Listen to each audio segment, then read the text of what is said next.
It is impossible to get to bliss. It's not a destination, but it is a state of being. You'll never get to bliss, but you can certainly exist in it.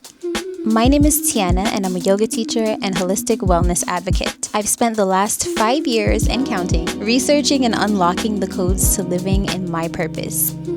Full disclosure, anything I talk about here is just what's worked for me. When I finally understood these concepts and how to weave them into my way of life, I stopped chasing bliss as a destination and started existing in it. Number 1, slow down. If you're anything like me, you're always looking for the next thing that needs to be done and the most efficient way to do it. Mind always on, never-ending go mode. Stop. It can be good to always seek improvement, but sometimes it's prevented me from acknowledging when I've actually achieved a goal. I was moving so fast that I would speed right past the goalpost, missing opportunities to re-energize myself and to give myself grace and gratitude. Slowing down, however, was a game changer. All of a sudden, there was so much progress to acknowledge. Whoa, so many milestones to celebrate, so much to be grateful for, so much bliss. Slowing down creates space to take inventory of what is right now compared to what was, however long ago. Allowing time to express gratitude, which creates momentum for more great things, people, experiences, situations, opportunities.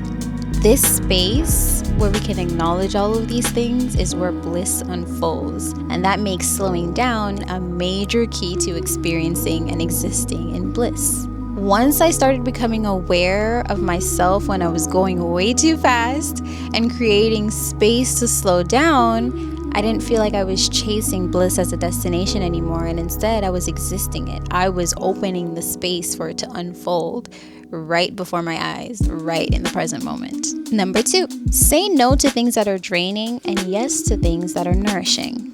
Every time we say yes to something, we're creating an energetic cord between us and that thing.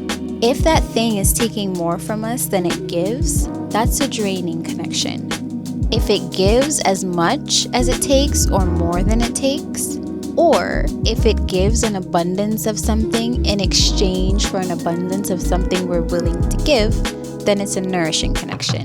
Recognizing when a connection is nourishing from when it's draining, and saying yes to more of the nourishing and no to the draining is how you actively cultivate a state of bliss. Our yeses and our nos tell life what we want more or less of, and they also help us to nurture and honor our own boundaries, therefore being able to nurture and honor the boundaries of others. I like to think of no as a protector and yes as a provider, and I use my protector when I see that something wants to take more of my energy than I'm willing to give, and I use my yes as my provider when I see that something wants to give to me, something that I'd like to receive.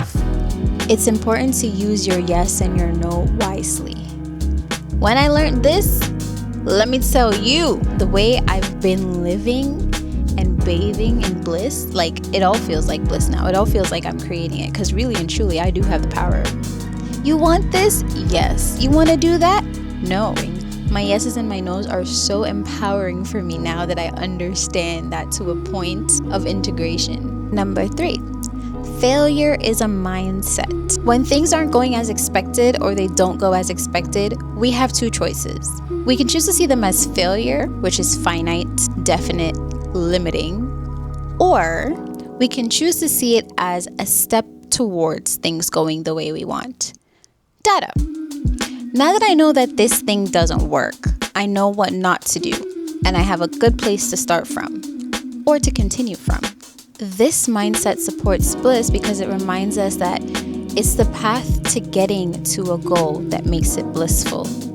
Every little win that we accumulate, every little lesson that we apply to keep going, those little things give us more dopamine than actually achieving the goal.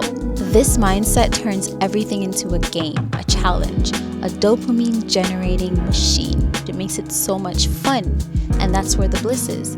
It's in enjoying yourself. It's in having a great time getting to where you're going. What have you been learning on your blissful journey? I'd love to hear in the comments.